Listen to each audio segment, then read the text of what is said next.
The United States government decides it needs some money, so it calls up the Federal Reserve and requests, say, $10 billion. The Fed replies saying, sure, we'll buy $10 billion in government bonds from you. So the government takes some pieces of paper, paints some official-looking designs on them, and calls them treasury bonds. Then it puts a value on these bonds to the sum of $10 billion and sends them over to the Fed. In turn, the people at the Fed draw up a bunch of impressive pieces of paper themselves, only this time calling them Federal Reserve notes, also designating a value of $10 billion to the Fed. The Fed then takes these notes and trades them for the bonds. Once this exchange is complete, the government then takes the $10 billion in Federal Reserve notes and deposits it into a bank account. And upon this deposit, the paper notes officially become legal tender money, adding $10 billion to the U.S. money supply. And there it is. $10 billion in new money has been created. Of course, this example is a generalization, for, in reality, this transaction would occur electronically, with no paper used at all. In fact, only 3% of the U.S. money supply exists in physical currency.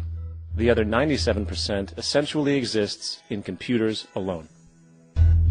Now, government bonds are, by design, instruments of debt, and when the Fed purchases these bonds, with money it essentially created out of thin air, the government is actually promising to pay back that money to the Fed. In other words, the money was created out of debt. This mind-numbing paradox of how money or value can be created out of debt or a liability will become more clear as we further this exercise. So, the exchange has been made and now $10 billion sits in a commercial bank account. Here's where it gets really interesting.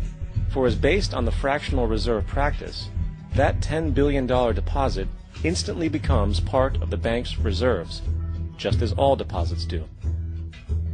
And regarding reserve requirements, as stated in modern money mechanics, a bank must maintain legally required reserves equal to a prescribed percentage of its deposits. It then quantifies this by stating, under current regulations, the reserve requirement against most transaction accounts is 10%. This means that with a $10 billion deposit, 10%, or $1 billion, is held as the required reserve, while the other $9 billion is considered an excessive reserve and can be used as the basis for new loans. Now, it is logical to assume that this $9 billion is literally coming out of the existing $10 billion deposit. However, this is actually not the case. What really happens is that the $9 billion is simply created out of thin air on top of the existing $10 billion deposit. This is how the money supply is expanded. As stated in modern money mechanics, of course they, the banks, do not really pay out loans from the money they receive as deposits. If they did this, no additional money would be created. What they do when they make loans is to accept promissory notes, loan contracts, in exchange for credits, money, to the borrower's transaction accounts. In other words, the $9 billion can be created out of nothing simply because there is a demand for such a loan and that there is a $10 billion deposit to satisfy the reserve requirements. Now, let's assume that somebody walks into this bank and borrows the newly available $9 billion. They will then most likely take that money and deposit it into their own bank account. The process then repeats, for that deposit becomes part of the bank's reserves. 10% is isolated, and in turn 90% of the $9 billion, or $8.1 billion, is now available as newly created money for more loans. And, of course, that 8.1 can be loaned out and redeposited, creating an additional 7.2 billion, to 6.5 billion, to 5.9 billion, etc. This deposit money creation loan cycle can technically go on to infinity. The average mathematical result is that about $90 billion can be created on top of the original $10 billion. In other words, for every deposit that ever occurs in the banking system, about 9 times that amount can be created out of thin air. Money jitters? Ask the obliging Bank of America for a jar of soothing instant money, M-O-N-E-Y, in the form of a convenient personal loan.